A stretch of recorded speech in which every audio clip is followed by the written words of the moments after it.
स्वर्ग पिता, सुबह समय के लिए हम धन्यवाद देते हैं। स्वर्ग आपका सिंहासन, पृथ्वी आपका चरणी है। प्रभु, हम तेरा वचन के सामने जैसे मरियम तेरे चरणों में बैठा है, आपका पवित्र वाणी सुनने के लिए हम तेरे हजूरी में बैठा है।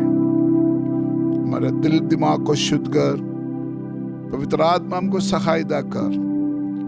रोज सुनने वाला वचन हमारे जीवन को खुदावन एक ताजापन में, एक फ्रेशनेस होने के लिए हम अपने आप को संभाले, बड़ा ध्यान से हमारे आत्मिक जीवन को चलाने के लिए सहायता कर। यीशु मसीह के पवित्र नाम से हम मांगते हैं, आमीन। God bless you. सबको जय मसीह की गुड मॉर्निंग। खुदा का वचन सुनने वाला सभी देश विदेश में परमेश्वर के लोगों को प्रभु यीशु मसीह के पवित्र नाम में मैं धन्यवाद देना चाहते हैं। खुदा आपको बहुत आशीष दे। पगले इतिहास 18 अध्याय लगातार हम 2-3 दिन से इसी वचन के ऊपर सुन रहा है। मेरा विश्वास है वो आपके लिए आशीष का कारण होगा।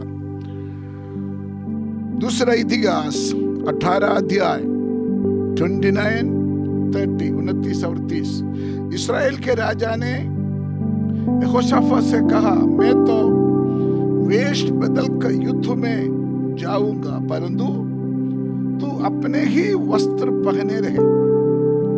इस्राएल के राजा ने वेश बदला और वे दोनों युद्ध में गए। आराम के राजा ने अपने रथों के प्रधानों को आज्ञा दी थी, ना तो छोटे से लड़ो ना बड़े से, केवल इस्राएल के राजा से लड़ो। आज का संदेश है, मेरे खिलाफ, आपके खिलाफ शैतान का जो कैलकुलेशन है ना, कैलकुलेशन, हिसाब, वो परमेश्वर ने तोड़ेगा। यहां पर मिकाया नाम जो परमेश्वर का दास है, वो आहाब राजा को बोला, परमेश्वर तुमको न्याय करेगा, तुम मर जाए। लेकिन आहाब क्या किया? आहाब ने बोला, मैं जहां मरना है वहां यहोशाफात मरने दो। उसी के अनुसार एक साजिश बनाए। उन्होंने एक साजिश कैलकुलेट करके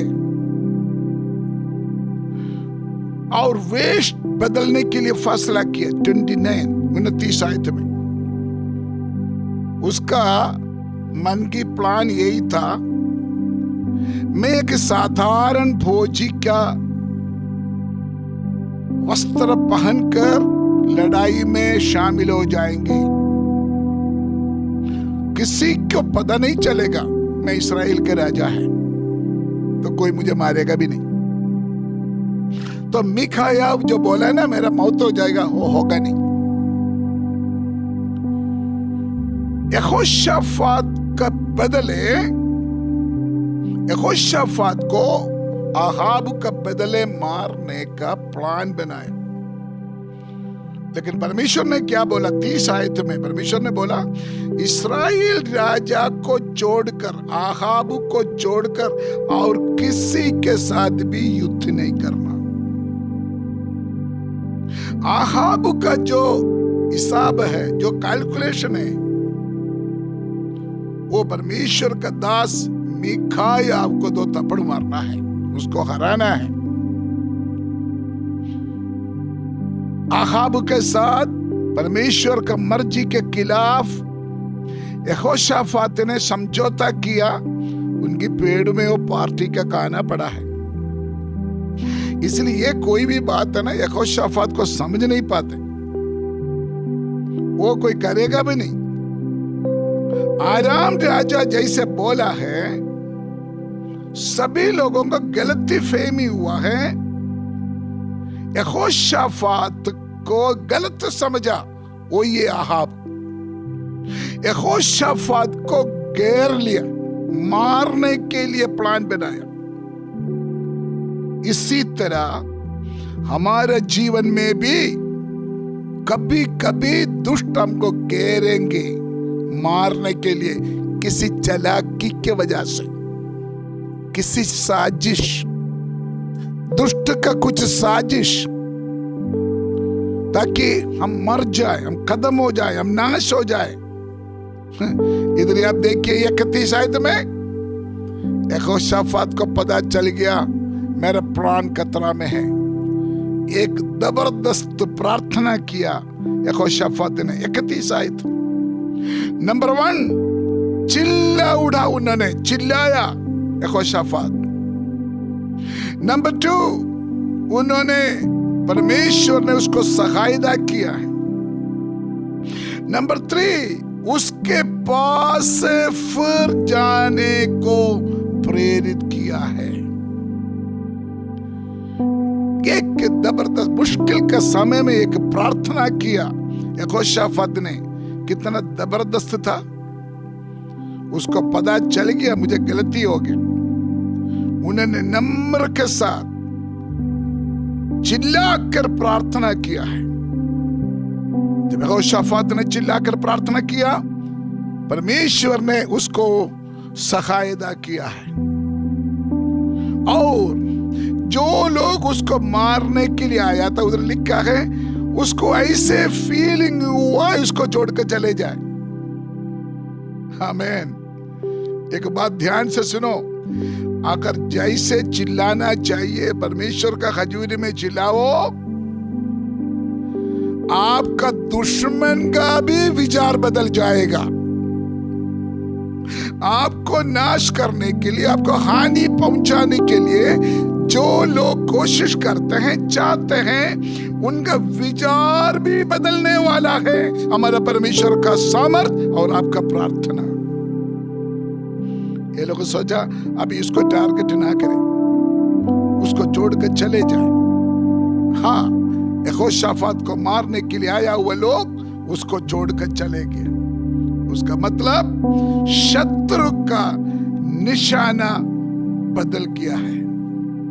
शत्रु का योजना बदला हुआ परमेश्वर का बड़े सामर्थ।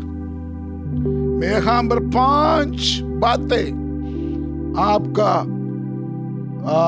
आपको समझाने के लिए चाहते हैं। नंबर 1, कभी कभी अपना फायदा के लिए, अपना बेनिफिट के लिए हम बहुत शॉर्टकट जाते हैं। सीधे परमेश्वर का पास जाने से बदले हम शॉर्टकट जाते हैं। ये हमारे लिए अच्छा नहीं होगा, ये हमारे लिए हानि होगा। नंबर 2, अगर टूटा हुआ मन के साथ अगर हम परमेश्वर का हजूरी में जाएं, हमारा परमेश्वर हमको माफ करेगा, क्षमा करेगा, हमारे ऊपर दया करेगा, हमको छुड़ाएगा। जैसे यहोशाफात ने चिल्लाकर प्रार्थना किया, परमेश्वर ने उसको बचाया, परमेश्वर हमको भी बचाएगा। नंबर 3, ऐसे नम्रता के साथ प्रार्थना करें, आपका जीवन में एक अद्भुत काम होगा पक्का। हालेलुया। धोखा से आपको हराने के लिए, आपको मारने के लिए साजिश बनाने वाला वो आपका प्रार्थना का सामने कदम होते हुए आपको दिखाई देंगे।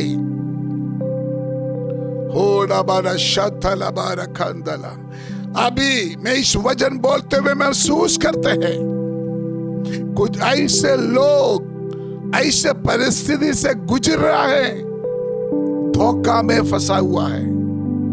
धोखा से आपको विनाश में डालने के लिए, आपको नुकसान पहुंचाने के लिए, आपका हानि क्यों, अपने प्राण को हानि पहुंचाने के लिए कोशिश करने वाला सारे दुष्ट का, शत्रु का योजना ये वचन के सामने तोड़ते हुए मैं देख रहा हूं। Glory to God. नंबर 4,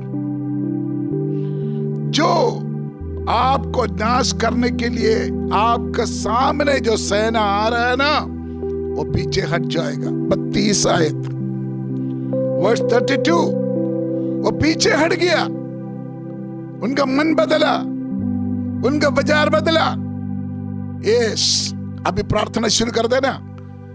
ये वचन सुनते हुए, इस वचन सुनते हुए चिल्लाना शुरू कर दो, रोना शुरू कर दो, प्रार्थना शुरू कर दो। यस, आपका खिलाफ काम करने वाला, सोचने वाला कुछ दुष्ट शक्ति आपका ऊपर जो टारगेट कैंसिल करके पीछे हट रहा है, आपके ऊपर जो परमेश्वर का उपस्थिति है, परमेश्वर का प्रसन्स है, वो देख रहा हूं। आपका दुश्मन आपको छोड़कर पीछे हट रहा है। मैं आत्मा में देख रहा हूं, आपका दुश्मन आपको छोड़कर पीछे हट रहा है। नंबर 5, आपके खिलाफ शत्रु जितना भी प्लान बना कर रखा है, खत्म खत्म। यीशु के नाम में आज्ञा देते हैं, ये परमेश्वर का लोगों, प्रभु का दासों, विश्वासी भाई बहनों, नौजवानों, जिस विषय के लिए परेशान हो, किसी को जवाब देने के लिए आपको हिम्मत नहीं, किसी को सामना करने के लिए आपको शक्ति नहीं, किसी के ऊपर केस करने के लिए आपके पास पैसा नहीं, आप बड़ा मुश्किल में है। दुश्मन आपके खिलाफ बहुत योजना बना रखा है। यीशु का नाम में आपका प्रार्थना के साथ उनका सारे योजना कैंसिल हो जा रहा है। यहोशाफात के खिलाफ लोगों का मन बदला, इसी तरह खुदा आपके लिए भी बड़े काम करने जा रहा है। मैं आत्मा में देख रहा हूं, दुष्ट शक्ति जो आपका सामने आ रहा था, आपको चैलेंज करते हुए, आपको और आपके बच्चों को, परिवार को नाश करने के लिए बड़े तेजी से, बड़े गुस्सा वाले, बड़े बड़े जेलसी वाले नजर से जब आपके ऊपर नजर रखा है, इसी वचन के साथ आप चिल्लाकर प्रार्थना करना शुरू कर दे। जहां भी आप बैठा हो, आवाज उठाइए, मुंह खोलिए, प्रार्थना करना शुरू करें। यीशु का नाम में आपका विरोधी आपको छोड़कर पीछे हट रहा है, ऐसे संभव हो जा रहा है। आइए हम प्रार्थना करें। स्वर्गीय पिता, हम धन्यवाद देते हैं तेरे वचन के बड़े सामर्थ के लिए। हालेलुया। प्रभु जी, ये वचन जब हम बोलते हैं, जो लोग सुनते हैं, उनके जीवन में बड़े अद्भुत काम इसी समय हो जाए। शत्रु की वजह से, विरोधियों की वजह से, दुश्मन की वजह से जो लोग परेशान में हैं, इस वचन के साथ प्रभु उसको शांति दे। शैतान का साजिश से, योजना से तू अपने लोगों को बचा रहा है, इसलिए धन्यवाद देते। बड़े अच्छे गवाही निकल कर बाहर आ जाए, ताकि प्रभु तेरे पवित्र नाम को जलाल और महिमा मिले। प्रार्थना से लिए धन्यवाद हो, यीशु मसीह के पवित्र नाम से हम मांगते हैं। आमीन, आमीन। God bless you. खुदा आपको बहुत बहुत आशीष दे। विश्वास है ये वचन आपका जीवन के लिए आशीष का कारण बने। वचन के साथ वफादारी के साथ रहे। खुदा आपका जीवन में बड़े बदलाव करने जा रहा हूं। God bless you. God with you.